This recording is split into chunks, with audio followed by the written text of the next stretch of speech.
Assalamualaikum warahmatullahi wabarakatuh. Insya Allah hari ini kita akan belajar terkait patologi. Setelah kemarin kita sudah belajar terkait bab-bab yang lain, kita akan lanjut ke patologi.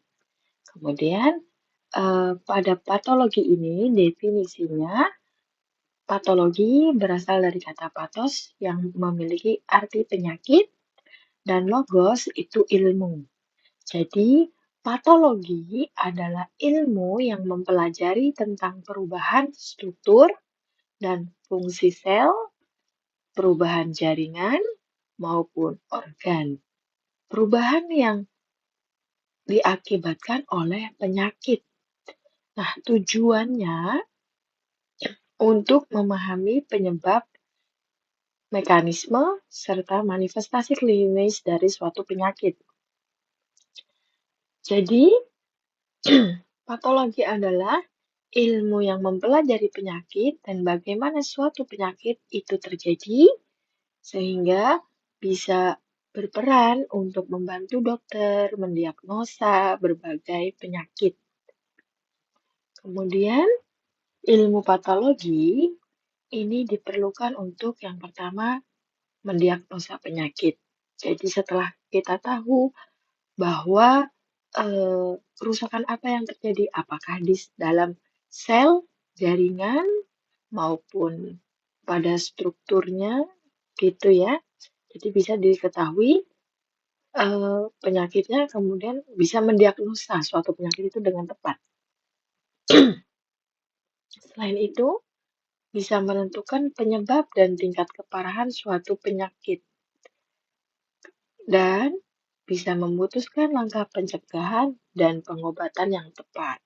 Setelah kita tahu diagnosa penyakitnya apa, penyebabnya apa, apakah tingkat keparahannya itu tinggi atau tidak, maka bisa diketahui langkah pencegahan maupun pengobatannya yang tepat itu seperti apa. Gitu. Kemudian selain itu juga bisa untuk memantau efektivitas pengobatan yang telah diberikan.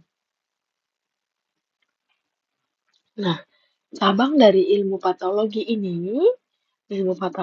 nantinya akan dibagi dua ya, terdiri dari patologi anatomi. Patologi anatomi ini terkait struktural patologi, dia mempelajari perubahan bentuk dan struktur jaringan atau organ yang disebabkan oleh penyakit. Nah, cabang dari ilmu patologi anatomi ini nantinya ada patologi umum dan patologi sistemik. Patologi umum ini mempelajari proses dasar penyakit seperti inflamasi, ya, degenerasi, dan nekrosis. Sedangkan pada patologi sistemik ini mempelajari penyakit pada organ atau sistem tubuh tertentu, misalnya pada paru-paru, ginjal, hati, dan jantung, dan lain-lainnya.